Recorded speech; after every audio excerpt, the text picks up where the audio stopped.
Welcome to Friend or Foe, the series where I analyze characters from our favorite games and figure out if they would be good to hang out with, or whether you might want to avoid them at the next party. I'm Josh Bearheart Hawk, and in this episode, we're getting to know Jane from Telltale Games' The Walking Dead Season 2. As always, I've created a playlist for this series, so you can easily keep up with it and watch every episode available anytime. I'll link that down in the description below. At the beginning of the zombie outbreak, Jane and her sister Jaime found themselves looking for some semblance of safety in a world where no one is safe. Jane, being the older of the two, took it upon herself to make sure they had food and supplies, and she kept up morale as Jaime seemed to want to give up on a daily basis. Jaime wasn't really interested in survival. She struggled to find a reason to get up each day, as the only thing the sisters had to look forward to was being constantly on the move and being one wrong step away from being eaten. Over the first few months, they made their way across several states, managing to avoid the dead and the living. But they couldn't run forever, and one day, the horrors of the new world caught up to them. A horde of zombies was closing in, and Jane was trying her best to get Jaime to move. Her little sister seemed to have completely given up, and as hard as she tried, the girl would not budge from where she sat on a rooftop they'd managed to escape to. Unable to force Jaime to move, and with no other options, Jane tried the one thing that she thought might work. She left Jaime's side and jumped to the rooftop of the building next door, alone. She thought this action might spur her sister on as zombies finally breached the roof and closed in, but it didn't work, and Jane watched in horror as her little sister became a meal for the dead. Unable to accept the reality of what happened, and blaming herself for not doing more, Jane made the decision to go solo from that point forward. She'd take up with groups from time to time, mainly to get food or other supplies when possible, but she never let herself get emotionally attached and left before getting to know anyone too well. At some point, Jane was caught by a group as she wandered around outside of an old House hardware store. She'd been trying to blend in with a herd of zombies, having discovered that covering herself in guts made her more or less invisible to the monsters around her. The group that caught her thought she was weird, but instead of throwing her back out, they locked her in what amounted to a cage. It wasn't the worst experience in the world. She had food and basic shelter, though she did have to work for it. She kept looking for a way out, some kind of opening, but it seemed like it would be a lot more difficult than she might have hoped. But things would change when a small group was brought into the cage one night to join her and the two other prisoners, Mike and Reggie. The group was made up of mostly people that had escaped the compound at some point before she arrived, and one of the little girls with them reminded her of Jaime. But she pushed any thoughts of her sister from her mind as she continued working and looking for a way out. The day after the group arrived, she saw her opportunity to escape as she listened to them talking around the fire. They had a basic plan, but they were having trouble figuring out how to walk through the horde of zombies that they were planning to draw in. Her suggestion of covering themselves in guts didn't seem to go over well at first, but the little girl that reminded her of Jaime, Clementine, spoke up and backed up the idea with her own experience. It was clear Clementine had been through a lot, and Jane almost saw a younger version of herself in the girl, but she wasn't about to get attached. The group tried executing their plan the next day, but they hit a snag as the guy that was supposed to be helping them, Luke, was captured. He was going to be their eyes and ears on the outside, having avoided capture when the rest of the group was rounded up, but he'd apparently gotten reckless when trying to snag some food. As if that wasn't bad enough, Carver, the leader of the compound, beat one of the other guys, Kenny, to a pulp for stealing a walkie-talkie.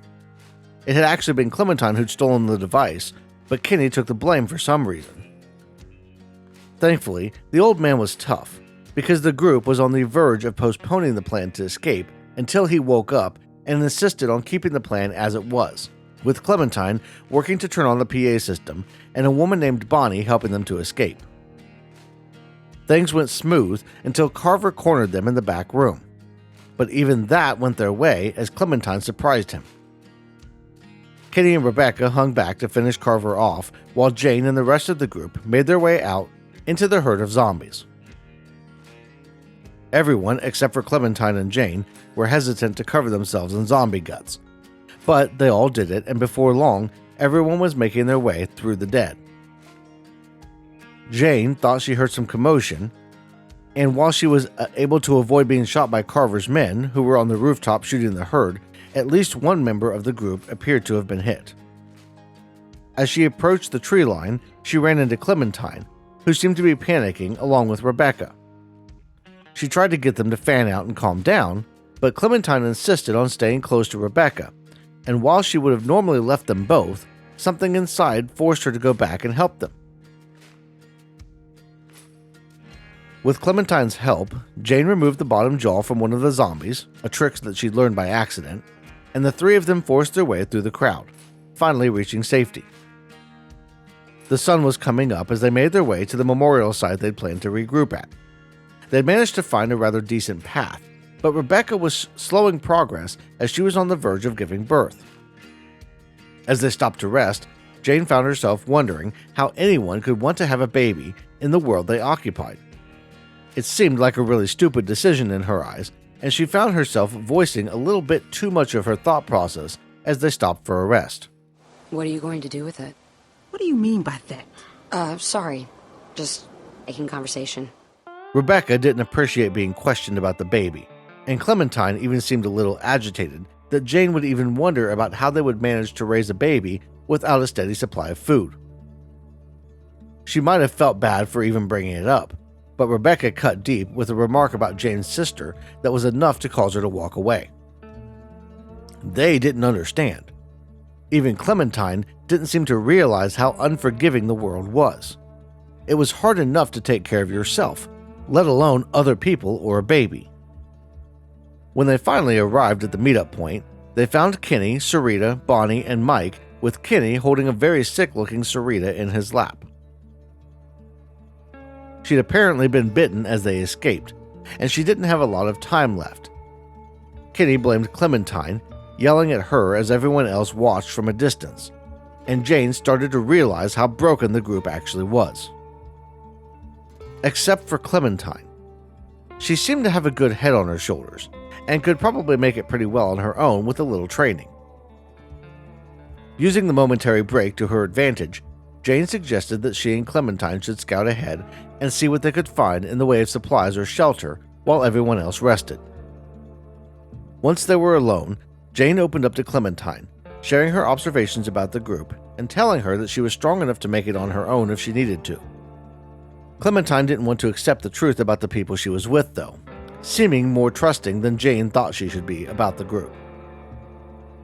Jane knew it was only a matter of time before the group fell apart, no matter how nice some of them were. She was worried that Clementine might wind up being dragged down with them if someone didn't help her see reason. She would also use the time to show Clementine a few things, like how to know when zombies might be worth looting based on how fresh they were, and how to more easily take them down. They found one of Clementine's friends, a man named Nick, who'd died and gotten stuck on a fence, and eventually they wound up trapped inside a trailer with Luke and Sarah after hearing the pair making a lot of noise. They had managed to attract several zombies to their location, and Clem and Jane were only able to distract the herd long enough to get inside the building before it was once again being swarmed. Luke had been trying to convince Sarah to leave, but the girl wouldn't budge, and all Jane could think of was Jaime. It was the situation with her sister all over again, and as much as Clementine insisted on forcing Sarah to go with them, Jane knew it was a lost cause. Clem was forceful though, and she managed to get Sarah up at the last possible second. They all escaped through a skylight, barely making it out as zombies swarmed the room below. And Clementine's actions, though stupid, got Jane thinking about her past and wondering if she might have been able to save Jaime with just a little more patience.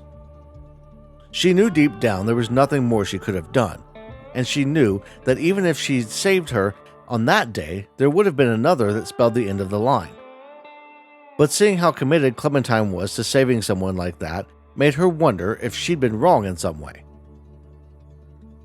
Getting back to the camp, they spent a little time figuring out what to do next, as Clementine managed to get Kenny calmed down and Rebecca's water broke.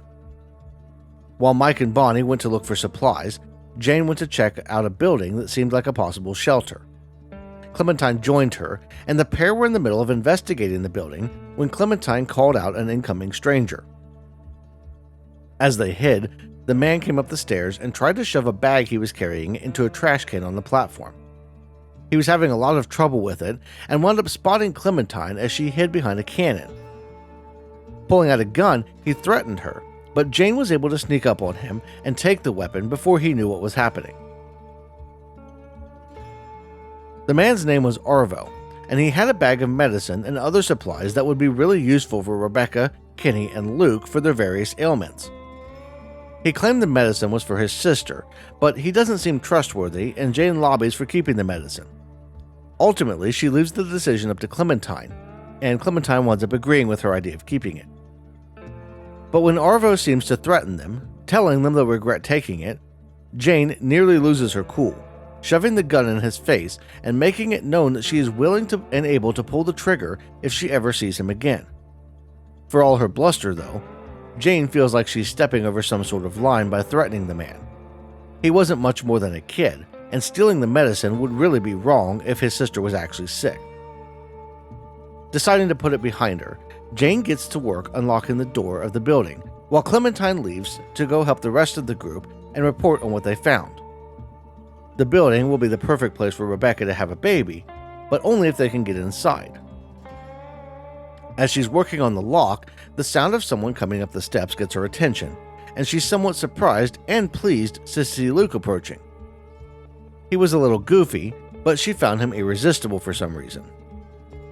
Working together, they were able to get the door open, and once inside they found themselves in the throes of passion. It was something neither had planned on, but something that they both sorely needed with everything going on. They were just finishing up as Clementine appeared in the door, followed quickly by Kenny, Rebecca, and the rest of the group. Kenny wasn't thrilled to see what was going on, but there wasn't time to dwell on it as a horde of zombies was right behind them. Working to barricade the door, the group did what they could until the platform they were standing on collapsed under their feet. Jane found herself barely hanging on, trying with all her might to climb back up, when Clementine pointed out that Sarah had fallen to the ground and needed help. She didn't really want to go and help the girl, but Sarah was actually asking for someone to save her, and Jane jumped down against her better judgment. But the part of the platform that was covering Sarah was too big and heavy for Jane, and she had to retreat after a piece of the remaining platform above struck her in the head, nearly costing her her life as the dead closed in. She was able to just get away, making it back up to the top to help the group collapse the remaining part of the platform as Sarah was eaten below. But hearing Sarah beg for help and finding out that she couldn't be saved rocked Jane to her core. The situation with Jaime had been different. Jane had been trying to rescue someone who didn't want to be saved. But failing to save someone who did want to be saved was different. She was mostly indifferent to Sarah, but the situation made her imagine going through that with Clementine, who she had actually started to care about. Clementine was a survivor, but even the best survivors could wind up making mistakes or get themselves into impossible places. She couldn't face losing another little sister, especially one who didn't want to die. Things calmed down as the evening wound on. Rebecca had her baby, and the group seemed to be a little more relaxed as the zombies dispersed. And it was in the relative quiet that Jane decided to take her leave from the group. She was starting to get too close to them, and knowing what was going to happen with the baby around and not wanting to lose Clementine, she knew leaving was for the best. After saying goodbye to Clementine, Jane slipped out and made her way into the woods to find a safe place to spend the night. In the morning, she would set out with no clear destination. Going back to House Hardware for some supplies would probably be the best move, as the herd had likely cleared out and any stragglers would be worth dealing with for the food that she knew was stored there. But she found herself rather restless as she tried to relax. Had leaving the group actually been the right thing? Maybe Clementine was right about them. Maybe they would actually wind up sticking together and looking out for each other. Most of them seemed nice, even if they were a little rough around the edges. As the morning light fell, she found herself wandering aimlessly. The group might still be in the building that she left them in, or they might have done the smart thing and gone looking for food and water. Rebecca would definitely be needing something after giving birth. The sound of gunshots snapped her out of her own head, and she started running toward the disturbance. It had to be the group in some kind of trouble. As she got close, she noticed Kenny on the ground, and she could hear the sound of the baby crying.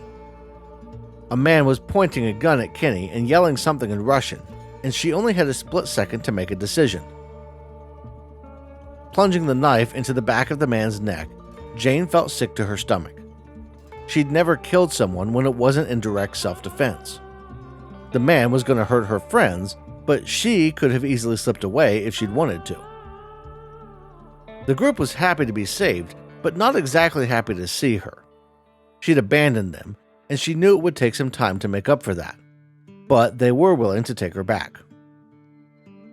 The man she and Clementine had robbed, Arvo, was part of the group that had apparently attacked them on the road, and he was the only one left as his friends and sister had all been killed in the exchange of gunfire. Rebecca had died as well, but her death was related to blood loss after having the baby. Arvo was insisting that he had a place full of supplies and offered to lead them to it. Kenny wanted to just shoot the man right there, but he agreed to hold off as the rest of the group wanted to take a chance at finding food. The rest of the day was spent walking, and Jane took some of that time to apologize to Clementine for leaving. She felt really bad, and she wasn't sure she deserved forgiveness, but she wanted to try and make the group thing work. The evening brought the group to an old power substation, where they built a fire and tried to just make it through the night. Jane was off on her own, more worried about things being weird because of what happened between her and Luke than anything else. But a conversation with Clementine, along with a swig of liquid courage offered on behalf of the group, finally brought her into the fold, and the night actually turned out rather nice. For a moment, it even almost felt like the world had never ended. But it would all come crashing down the next day as they approached the house Arvo told them the supplies were in. There was a frozen lake standing between them and the building, and they decided to try to cross the ice even though it didn't look thick enough. Most of them had made it close to the other side when a shout from the rear signaled trouble. Luke had fallen partially into the water, and zombies were closing in around him as he struggled to get free. Bonnie and Clementine were both near him, but neither could safely get to him. He was asking for some cover, needing the zombies to be taken out so he could focus on escaping the icy water, but Bonnie threw caution to the wind and went after him. As they both plunged into the lake, Jane realized the whole group thing was just as flawed as she had thought it was. Bonnie and Luke had been a thing. Jane never really had a chance with him. She never had a real chance at being happy in the group at all. It was all a mirage, and she couldn't believe that she'd fallen for it. But Clementine was still there, and the only way that she would stay alive would be by getting away from that group. Even Kenny, who Clementine was close to, was a threat, and he'd grown more and more violent since losing Sarita. Jane had to get Clementine out of there, had to make her see that staying would wind up getting her killed. But it was Jaime all over, as Jane tried to push Clementine to do what she needed to do. She talked to her about Kenny, shared how she'd seen guys like him before, but Clementine just wouldn't budge. Kenny managed to get a vehicle running, but even that turned into an argument as he wanted to chase some fairy tale settlement in the north and she wanted to head back south. Mike seemed to agree with Jane, but Clementine continued to back Kenny. Realizing that they weren't getting anywhere, they all decided to wait until morning to leave, with the hope being that a little rest might make the decision easier. But a little rest was all they got, as a yell from Clementine, followed by a gunshot, woke Jane and Kenny in the middle of the night. Rushing outside, they found Mike and Arvo running off into the woods, as Clementine lay on the cold ground. Scrambling to check on Clementine, Jane and Kenny actually agreed on something for once, putting the injured girl into the truck before grabbing the baby, AJ, and taking off. Clementine would wake up shortly after sunrise, and a relieved Jane saw a chance to finally show Clementine who Kenny really was. She started attacking him, talking about how bad he was as a protector, and how he couldn't save anyone. She knew exactly how to hurt him, to push his buttons. But before she could get the full response she was looking for, they ran into a roadblock of cars and nearly crashed. Kenny went looking for fuel, and Jane tried one more time to convince Clementine to leave him. When the girl didn't want to hear it, Jane used the zombies that had started coming out of the wreck to her advantage, starting the truck and getting Clem to hit the gas. They only went a couple 100 feet before winding up in a ditch, but Jane was able to get out and run off alone. She decided there was only one way to really trigger Kenny, to make him show his true colors to Clementine. Family was the thing that he kept going on about, and he seemed to look at AJ as family, so she had to make him think AJ was dead. She didn't want to actually hurt the baby, but she needed to do something drastic. Finding a car that looked relatively safe, she put AJ down in the back seat and made her way to the rest stop that Kenny had asked them to meet at. She had to be convincing, to really sell it. Walking in, she found Kenny and Clementine already there, and while she didn't say anything definitive, the impression that something had happened to the baby was enough to get Kenny riled up. He ran out into the snowstorm to look for AJ, and Jane took the chance to try and calm Clem down. She didn't want to tell Clementine her plan, as the girl would ruin it in her love for Kenny by telling him AJ wasn't dead, but she did want to make it clear that Clementine needed to watch and learn. When Kenny came back, he was irate, but he wasn't quite as fired up as she'd hoped.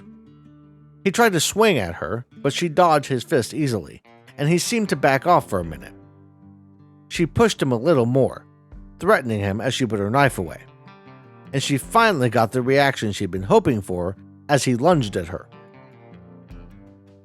He wasn't as strong as he looked, but he was able to hold her against a door for a minute before a kick to the groin brought him down. Clementine tried to stop her, pulling her off Kenny for a moment, but that just served to show Jane that the only way the girl would see reason would be if this was Kenny's last fight. Swinging her knife, Jane managed to cut the man open before following him outside. Clementine tried to intervene again, but Jane easily threw her to the side and lunged at Kenny, with the pair going through the sign and landing hard on the ground. Clementine jumped in one more time, causing Jane to take a knife to her leg before Kenny got the upper hand. He was putting all his weight into pushing the knife down, and it was all Jane could do to hold him back. Her only hope would be for Clementine to finally wake up and do the right thing. But Clementine didn't intervene, and as the knife plunged into her, Jane realized that she'd made a terrible mistake. She could see Jamie's face as she closed her eyes. Her sister had died because of her fear of the world, and now Jane would die for the same reason. Her fear of being close to anyone, of being a part of anything that might mean having something to lose. As she reached out one more time for Jaime, the world would go black and she would fade into the darkness, finally at peace. So that's Jane's story, but is she a friend or a foe? To start off, I want to say that Jane is one of the most complex characters in Season 2, right alongside Kenny.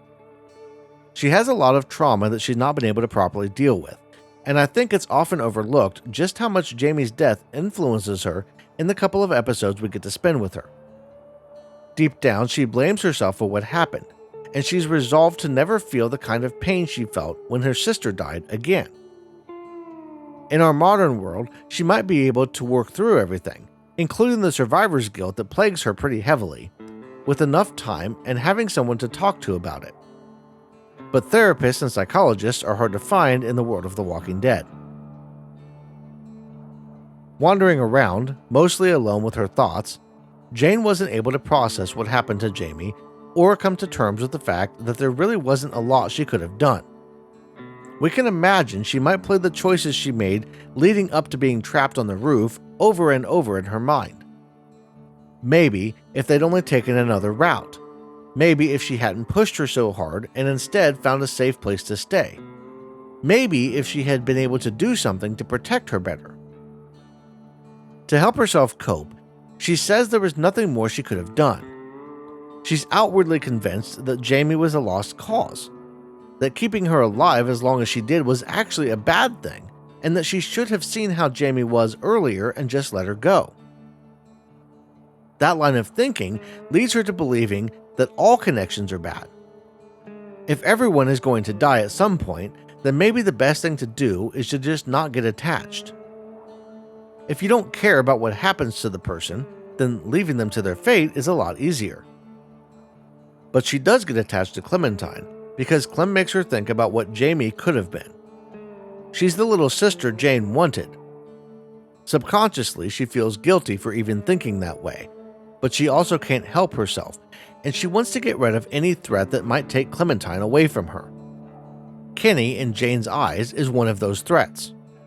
Once she finds out his backstory, how he lost his wife and son, and then sees how he loses Sarita, she starts imagining what might happen to Clementine if she stays around him. He might love Clementine, seeing her as a daughter in a way, but he's also got a track record of those he loves winding up dead. Her decision to hide AJ is the one big thing that hurts her overall, though. She was going into what she saw as a kind of last stand with Kenny, likely expecting him to go all out and try to kill her. So hiding the baby in the backseat of the car, where his cries could attract zombies and possibly not be heard by Clementine and Kenny should Jane wind up dying, is a horrible idea. She's risking AJ's safety in an attempt to prove a point to Clementine, but that's not even all of it. She has a knife, Kenny has a gun, and even if she manages to take Kenny out, he might get a good shot at her and do irreparable harm. Even if Jane doesn't get hurt, Clementine could easily be hurt or killed in accidental crossfire. It's also clear, as I mentioned in the retelling, that she doesn't tell Clementine about AJ being alive because she knows that would stop the fight. If Kenny knew AJ was okay, he would go to the child and Jane's plan would fail. She needs Kenny to think he is dead, and it works in her favor to be mysterious about it. She does make one comment about it being an accident, but she refuses to go any further than that and lets Kenny make whatever assumptions that he might make as they go along. Overall, she makes some very bad decisions. While the decision to leave AJ and provoke Kenny is incredibly stupid, showing a level of immaturity that rivals characters like Nick and Ben, I think Jane is overall a friend. She isn't a bad person. She makes some bad choices based on unresolved trauma, and I think the writers failed her more than anything. While I would keep the current endings around, I would offer one more possible ending to her story. What if her attempts to enrage Kenny were met with his sympathy rather than an attack? Imagine a scenario where Kenny and Jane share a moment like Ben and Kenny did in the backyard of the house in Savannah.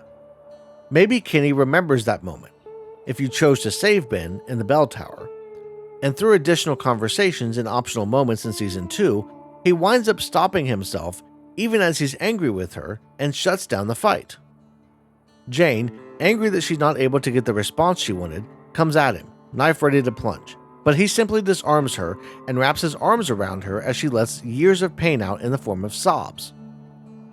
This could be the start of a healing journey for her, where she, Kenny, Clementine, and AJ form a group that actually goes on to do well in the long term. And she wouldn't even have to hide AJ to make this happen. It could just be the result of her getting angry with Kenny and trying to provoke him more and more. They all arrive at the gates of Wellington together, are turned away, and go off to find something better. In the end, the message will be one of hope, forgiveness, and healing. It would still only be one possible ending, but I think the majority would prefer something like this over what we got. If the player does choose to shoot Kenny and go with Jane, she winds up ending her own life at Hal's Hardware after finding out she's pregnant. It's really a poor ending for such a fantastic character, and some really lazy writing akin to the cut ending for Kenny. I want to close by saying that while I realize some of the topics and characters we cover might be controversial, it's never okay to attack anyone in the comments for their views. I've seen some really passionate debates, but I've also seen some really negative comments that are not acceptable. Part of learning about philosophy and talking about ethics is understanding that we're not always going to agree, and we're not always going to come to the same conclusion as someone else. Having a passionate discussion about the ideals is great, but personal attacks will be removed. That being said, I do want to hear your thoughts on Jaime below. Like Kenny, she is one of the characters that people tend to feel very strongly about one way or the other, and I'm interested to see if this video shifted your view of her. I usually get a couple of videos out each week, with patrons and channel members getting early access as well as other cool perks. So if you'd like to support the channel in other ways, those options are available and always very much appreciated. I want to thank you all for watching, and I'll see you in the next one.